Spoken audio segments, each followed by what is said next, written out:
నమస్తే, welcome to Leo. మనతో ఉన్నారు సీనియర్ జర్నలిస్ట్ హేమసుందర్ గారు. సార్ నమస్తే. నమస్తే అండి. సార్, అనిల్ రావిపూడి వాస్తవానికి చాలా చిన్న కథలు ఎంచుకుంటూ కామెడీ జోనర్ పైన ఎక్కువ ఫోకస్ పెడుతూ, అలా అని చెప్పేసి చిన్న హీరోలు కాకుండా మెగాస్టార్, సూపర్ స్టార్ ఇలాంటి వాళ్ళని డైరెక్ట్ చేస్తూ 10 ఏళ్ల కెరియర్లో 9 బ్లాక్ బస్టర్లు. ఏ డైరెక్టర్కైనా సాధ్యమైందా ఇప్పటిదాకా అంటే ఏం చెప్తారు? అంటే మనం ఎన్టీ రామారావు గారు, నాగేశ్వరరావు గారి కాలం నాటికి వెళ్ళొద్దు. ఇప్పుడు మనం చూసుకుందాం.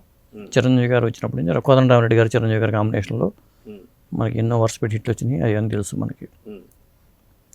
కాకుండా ఇప్పుడున్న జనరేషన్లో చూసుకుంటే అనిల్ రావిపూడి గారు కనిపిస్తున్నారు. ప్రధానంగా ఏంటంటే ఫాస్ట్గా సినిమాలు చేయటం, అంత క్లారిటీతో సినిమాలు చేయటం అనేది అనిల్ రావిపూడి గారిలో ఈ మధ్యకాలం కనిపిస్తుంది. ఎక్కువ రిస్క్ చేయకుండా, పాన్ ఇండియా పోయి పరుగులు పెట్టకుండా, మన బడ్జెట్, మన తెలుగు సినిమా ఈ కోణంలోనే ఆలోచించుకుంటూ ముందుకెళ్ళటం అనేది అనిల్ రావిపూడి గారిలో కనిపిస్తుంది. ఎందుకంటే ఆయన పటాస్ సినిమా 2015, ఇప్పుడు 2026 వచ్చిన తర్వాత మనశంకర వరప్రసాద్ చూసుకుంటే పటాస్ నుంచి ఆయన ప్రయాణం మొదలైనప్పటి నుంచి కూడా ఉన్న సినిమాలన్నీ కూడా కామెడీ అనేది ఎంతో కొంత, ఒకప్పుడు జంజాల, ఈవి సత్యనారాయణ ఆ జోనంలో వెళ్తూనే వాళ్ళ తాలో సినిమాలు మరి మాస్ ఎలిమెంట్స్ కూడా మిక్స్ చేసుకుంటూ తన కెరీర్ని ప్లాన్ చేసుకోవడం అనేది గొప్ప విషయం చెప్పాల్సి వస్తుంది. వాస్తవానికి అనిల్ రావిపూడి గారు అనగానే ఫస్ట్ పటాస్, అప్పటిదాకా కళ్యాణ్ రామ్ గారు కూడా అంత పెద్ద హిట్ లేదు. సో మంచి హిట్ అయితే వచ్చింది. అది మొత్తం కామెడీ బేస్ మీద అందరికీ తెలిసింది. ఇప్పుడు కూడా చాలా మందికి అది ఫేవరెట్ మూవీ కింద చెప్పుకోవచ్చు. అలాగే అనిల్ రావిపూడి గారు ఇప్పటిదాకా తీసిన అన్ని సినిమాలు కూడా ఖచ్చితంగా ఎవరో ఒకరికి ఫేవరెట్ సినిమా కింద మిగిలిపోతుంది. కానీ ఫస్ట్ టైం బాలకృష్ణ గారితో తీయబోతున్నారు అన్నప్పుడు కొంత అనుమానాలు అయితే క్రియేట్ అయినాయి. ఎందుకంటే అనిల్ రావిపూడి గారి డైరెక్షన్ ఏంటి, బాలకృష్ణ గారు హీరో ఏంటి, అదకి ఎలా సాధ్యపడుతుంది, వీరసింహారెడ్డి, సమరసింహారెడ్డి ఇలాంటి సినిమాలు కాకుండా భగవంత్ కేసరి అనే టైటిల్ కూడా కొంచెం కొత్తగా అనిపించింది. ఆ టైంలో మీ ఫీలింగ్ ఏంటి? ఇప్పుడు నిజంగానే అసలు భగవంత్ కేసరి టైటిల్ చూస్తేనే అది దాంట్లో అసలు ఇలాంటి సీరియస్ సబ్జెక్టే చెప్పాలండి. అది ఒక మెసేజ్ ఓరియంటెడ్ సబ్జెక్టు. దాన్ని ఎలా హ్యాండిల్ చేస్తారనుకున్నారు, బ్రహ్మాండంగా హ్యాండిల్ చేశాడు. అదే సినిమాని వాడు జననాయకన్ పేరుతో వాళ్ళు ఇది అడిగారు కూడా అనిల్ రావిపూడిని, ఇప్పుడు రివీల్ చేశారు ఆయన చేయమని. కానీ ఆయన అది కుదరదని చెప్పేసి తప్పుకున్నాడు ఆయన. అక్కడ కథాపరంగా వాళ్ళు తీసుకున్నారు జననాయకుడు, దాంట్లో మార్పులు చెప్పులు చేసుకున్నారు. అది అక్కడ కూడా తను మహేష్ బాబుతో సరిలేరు మీకు ఎవరు అవకాశం రావటం కానీ, ఎందుకంటే సాధారణంగా కొత్త డైరెక్టర్లకి, టాలెంటెడ్ డైరెక్టర్లకి అతనికి అవకాశం ఇవ్వటం అనేది అంత నమ్మకం ఉండదు చాలామంది హీరోలకి. అందుకని ఏ కొత్త డైరెక్టర్ అయినా చిన్న చిన్న వాళ్ళతో ప్రూవ్ చేసిన తర్వాత మాత్రమే పెద్దవాళ్ళు రమ్మంటారు. అప్పటిదాకా అతను ఎవరు గుర్తించరు.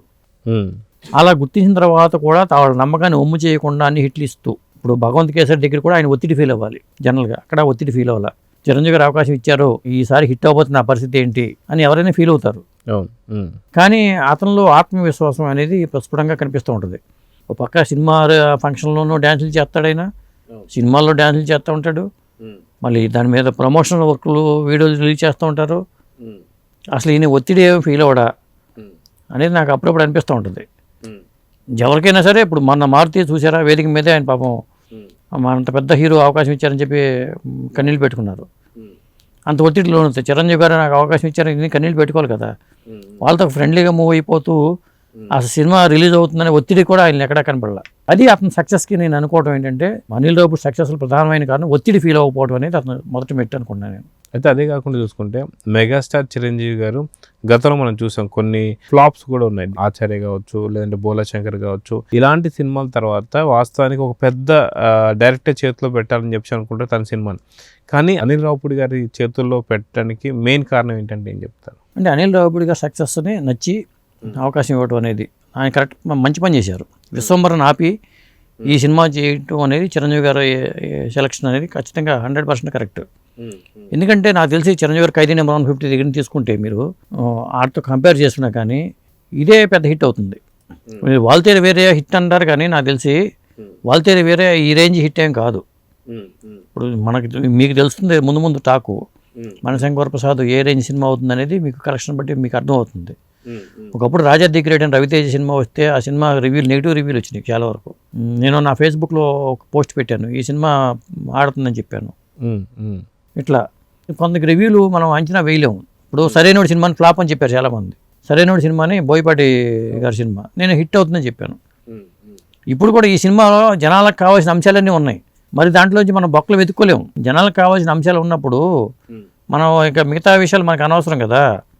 నేషనల్ సెక్యూరిటీ ఆఫీసర్ ఏంటి ఇక్కడ రావడం ఏంటి, ఈ బొక్కలు అనేది అనవసరం.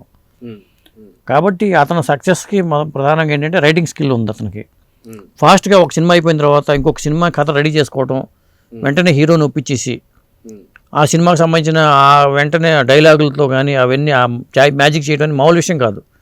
ఇప్పుడు లేటుగా 2 ఏళ్ళకి 3 ఏళ్ళ సినిమాలు చేస్తున్న రోజుల్లో ఒక సంక్రాంతి సినిమా తీసుకొచ్చి ఇంకో సంక్రాంతి ఇంకో సినిమాతో రావడం అనేది అంత ఈజీ టాస్క్ ఏం కాదు. అది అక్కడ కూడా అతను సక్సెస్ అయ్యని చెప్పవచ్చు అనిల్ రావిపూడి. గతంలో మనం చూసుకుంటే ఏదైతే 10 ఏళ్లలో 9 బ్లాక్ బస్టర్లు, అన్ని బ్లాక్ బస్టర్స్ మూవీసే.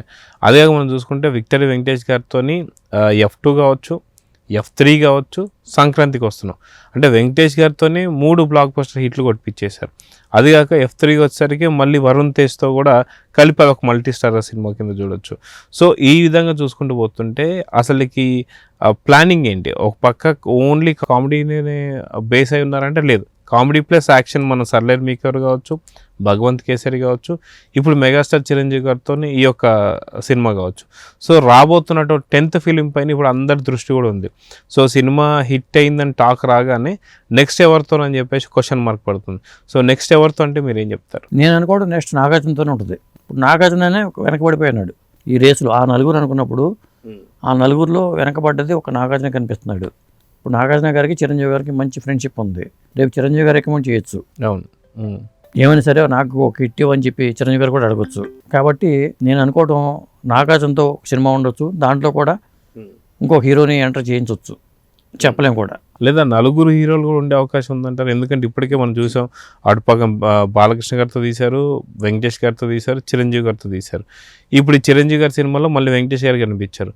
సో ఒకవేళ నాగార్జున గారి సినిమా తీస్తే దాంట్లో నలుగురు హీరోలు కనిపించే అరుదైన సన్నివేశం కనిపించే అవకాశం ఉందంటారు. ఆ నలుగురు హీరోల్ని ఏకం చేసే సత్తా ఒక అనిల్ రావిపూడికి ఉందని అనుకుంటున్నాను నేను. ఇప్పుడు చిరంజీవి గారిని బాలకృష్ణ గారిని కలపడం అసాధ్యం అనుకుంటూ ఉంటారు. అన్స్టాపుల్లో కూడా సాధ్యం కాల. అల్లు అరవింద్ గారు ఉన్నా కానీ అది కూడా పనిచేయాల, సాధ్యం కాల.